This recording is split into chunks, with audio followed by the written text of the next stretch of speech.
Anil Persaud, also from Ambedkar University. Anil is assistant professor in the School of Liberal Studies at AUD.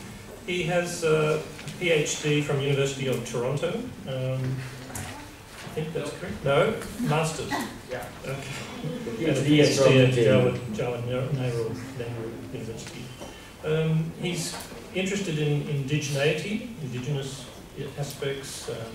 He's doing research on sugar and how that sort of flows through to development, I guess. He also has a broad interest in history, Aboriginal studies, histories of labour, education, production of knowledge, gender, sexuality, and the way these different aspects interact. So thank you, Anil. Yeah, and in that way I'm no different from anyone else. Yeah, so my presentation, and please keep track of the time for me, yes. Is titled, it's titled The Role of the Faculty Vis-a-vis the Field in Development Practice, Innovative Approaches to the Field Visits by Academic Staff and Researchers. And this is a title that I culled from the emails that I received from the organizers of the conference, and it's important that I talk about this because I think in some ways related to how I thought about what I thought when I was preparing the paper. So the role of the faculty vis-a-vis the field in development practice, let me say right off, reminded me of that old man from the mid-19th century who said, the philosophers have only interpreted the world in various ways, and the point is to change it. So I thought maybe the faculty is the replacement for the philosopher and the field for the world, and so the faculty have only interpreted the field in various ways, and the point is to change it. So I started writing a paper in response to that, and it's there in the outline. So I'm not getting in too much into the paper. And then in subsequent emails, the second part of the title emerged: Innovative Approaches to Field Visits by Academic Staff and Researchers. And the question that I had for myself there is, you know, we have to start by asking ourselves, why do we need to innovate? Why do we need to change things? Because there could be a case where, you know, something is working perfectly fine. So it is important when we talk about transformation and change and innovation and so on that we ask that question. Why do we need to change? What is there? And also coming out of this morning's presentations and my own limited experience in development practice here at AUD, one of the things that we do hear a lot about, and people who work in the field get a direct experience of this, which is that villagers, farmers, and so on and so forth, that they already possess a tremendous amount of knowledge. And so what is the role of the faculty or the academic or the researcher here? Why do you need this kind of intervention if there is already knowledge out there? So there must be some reason why we need to intervene. And I think that one of, like I say, this paper, for the purposes of this presentation, and one of the reasons why I talk about the title is because it is for you to judge whether the paper that follows the title addresses the title or not. Right? So this is something that we also have to think about, and think about it as well. Those of us those who work in the field and so on and so forth, whether the answer that you get back to the questions that you ask are the answers what is the relationship between the two, and then how do you move forward from there, right? So in that way. Okay, I just want to call out from the paper two things that I want to talk about, and I will talk about them through this example, this text, this 18th century text that I was reading, a 5-page pamphlet. The two things that I want to talk about are which I think gives rise for possible innovation change, and also that possibly creates an intersection between practitioners and researchers. And even though I didn't use the word theory in my paper once, it was a bit conscious that I didn't, but it's come up so much at this conference that now I feel perfectly entitled to use the word. So between theoreticians and practitioners. And so and what I believe is a possible intersection or link, and something that we need to think about as we think together and we come together in various centers and work together, is this question of extraction and abstraction. And don't think that there's any mystique. They're exactly what you think they mean: extraction and abstraction. And I would like to talk about what they mean for what those two terms mean for, as was put, people who are in classrooms. How do you understand that? And what then, being involved in a development practice program, supervising students and so on, how that comes into play in this supervision, this role that we play.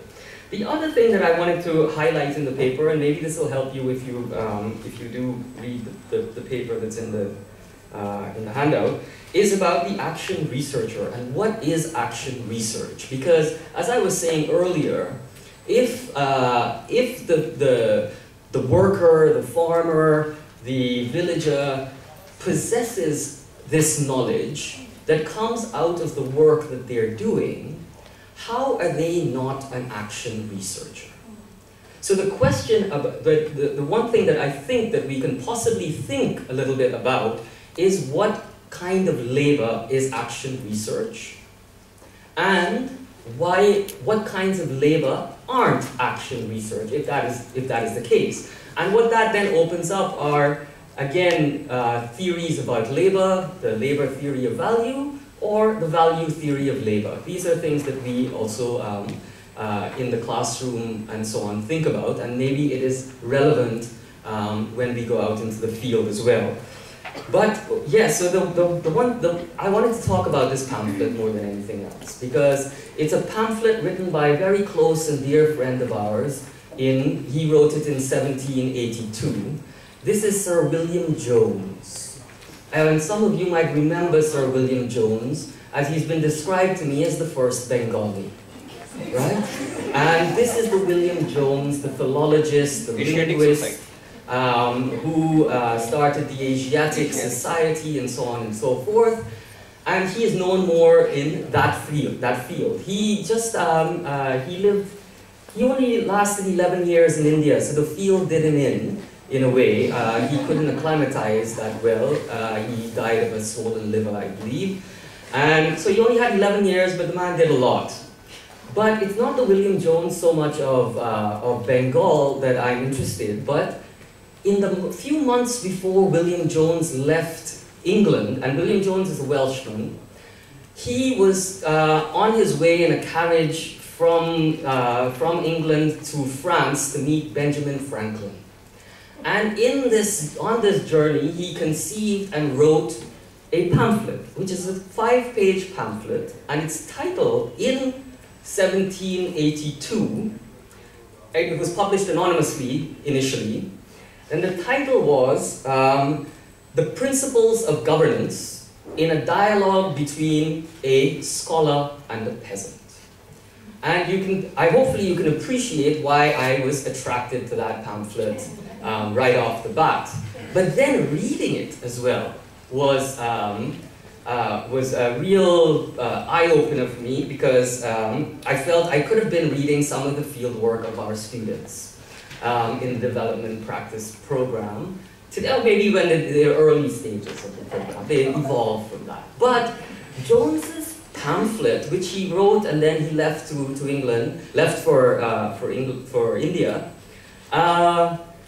it deals with this question, it's a question and answer. It's written in the Socratic dialogue exchange mode, where the scholar asks certain leading positivist questions, the peasant responds, And at the end of it, as I say, the peasant says to the scholar, I am so much wiser for this conversation that we have had. You have imparted so much knowledge to me now. Right? We've changed a lot of that. The dialogue has become a multi-log and so on and so forth. Many things have changed. However, two things Jones was doing or highlighting in that pamphlet of his. One was that he was trying to get the peasant to realize that he understood what the abstract state was.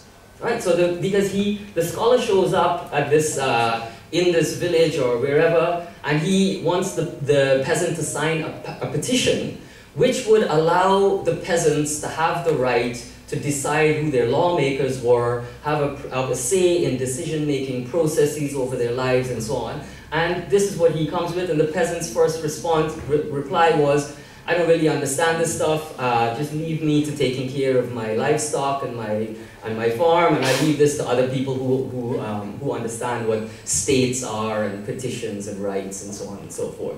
But by and that is the cue to the scholar, and the scholar then asks certain leading questions, looks for a local analogy, and stumbles upon the club, the village club. And he says, and by the end of the conversation, what they agree to is that the state, the abstract state, is nothing more than a large club. Okay? But it's a very interesting conversation, and the idea of the money box and so on that was there in 1742, that's still there in local areas, even in the city and so on, all of that was discussed. So that is that question of abstraction and extraction, the idea of a dialogue, pedagogy, all of that has changed over time. But one other thing that Jones sneaks in at the end of the pamphlet is where he gets him and the peasant come to an agreement that that all of these petitions and so on are fine, but at the end of the day, we need to be armed against an unjust state. So it is backed up with this right to bear arms. And you have to know a little bit more about the context, but it's there, hopefully, in the paper in which Jones was writing this pamphlet and so on and so forth. Now, you can read the pamphlet. I can make it. I think I've given the footnote. It's available freely on the net and so on. Now, one of the things that we also have to ask ourselves is why. And today we have action researchers, development practitioners, and I will only mention two, but there are several others. I'll mention Binayak Sen, who people know and is very familiar, but there's another person who we should know, especially when so many people here from JNU, is that there is a guy in JNU, a man, his name is Sanal Edamurku. I don't know if you've heard of him. He did his political science at SIS and got himself into trouble. He's been in exile since 2012, and why? Is because he is fighting superstition-based exploitation in India. And he uses a rationalist kind of approach. He goes to villages, and it's a very, his life before exile is very funny. There are very funny moments, but it's a very tragic one. Anyway, he lands up in exile because of this kind of work. Now, what is it that is similar between Edamurku and Binayak Sen and others, but is, and in a way similar to maybe William Jones's little exchange in 1742, but also different.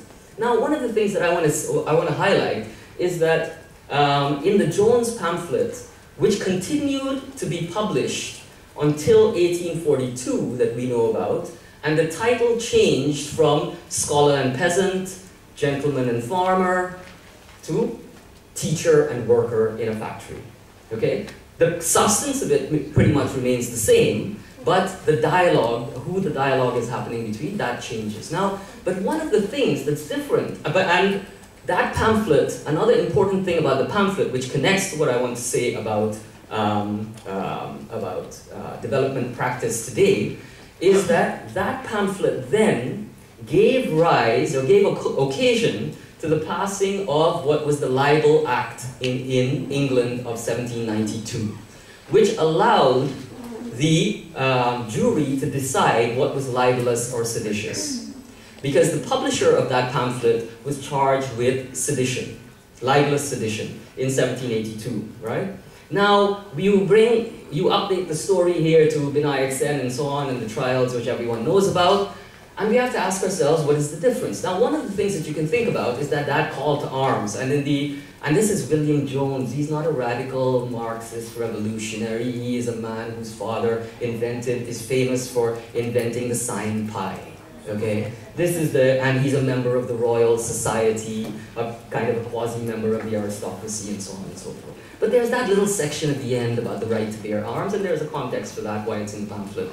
But we can't say that Binayak Sen and Sanal Edamuragu are advocating violence and so on today for development, but yet we, development practitioners, are practicing in a very dangerous field. And one of the things that I think that we need to discuss, maybe think about, is what is the reason? It's no longer violence, the challenge to the state. And what I want to suggest is that it's possibly linked to this questioning and challenging of the relationship and the understanding between extraction and abstraction. And I think that as theoreticians, as teachers, and as practitioners, we do have this thing in common. Because what we are really, coming back to the reason why innovate and why change and so on and so forth, is because extraction and abstraction have acquired an exploitative dimension. In the material, physical world in which we live in, the extraction is the ore from the mine, the produce from the land, and its transformation or its change into this ultimate abstraction, which is money, right? So it's that kind of a change, and everything that goes on in between is often where we focus and where we try to make changes. For the academic, on the other hand, or the theoretician, or whatever it is, however we wish to describe, and I have to tell you that that's where my recourse into the action researcher comes in. And I'm at a loss to describe what is different between us. I think that we need to think about the action researcher more. In our scholarly work too, we have to also be careful and aware of what we are doing between extraction and abstraction. When we collect data, when we kind of turn it into concepts and ideas and so on and so forth, where do the questions come from? How are the concepts formulated? And so on and so forth. That there is there is a danger, and that's what I want to end on. I don't know how I'm doing for time. Good. That I would like to highlight that there is what is dangerous about development practice work of the kind of the rationalists, Edamuragu and Binayak Sen and so on, is a fundamental challenge to this relationship between extraction and abstraction. And it is that challenge that is so threatening. Because when one thinks about, so long as academia reproduces within itself that exploitative relationship, then everything is okay and it's fine. But when intellectual work, and I'm not making a distinction between the farmer, I hope we've kind of, the villager and so on, is that distinction now breaks down. An action researcher challenges that relationship and attempts to see abstraction at the level of extraction and extraction also at the level of abstraction. And when that relationship is fundamentally challenged, that is what becomes dangerous. There is no need for violence to be mentioned. In the pamphlet, it carried an advertisement, what they call an advertisement, I guess, in 1782, which was addressed to my friends in revolution. You know, my friends in revolution. This is 1782. So imagine a development practitioner or an action researcher writing a pamphlet like that today. Okay? we wouldn't even probably be here in this lovely hall to present, or he or she would not be here to present that paper. So there's some things that have changed, some things that haven't changed, and I think we need to keep our eyes on what hasn't changed. And I'm thinking about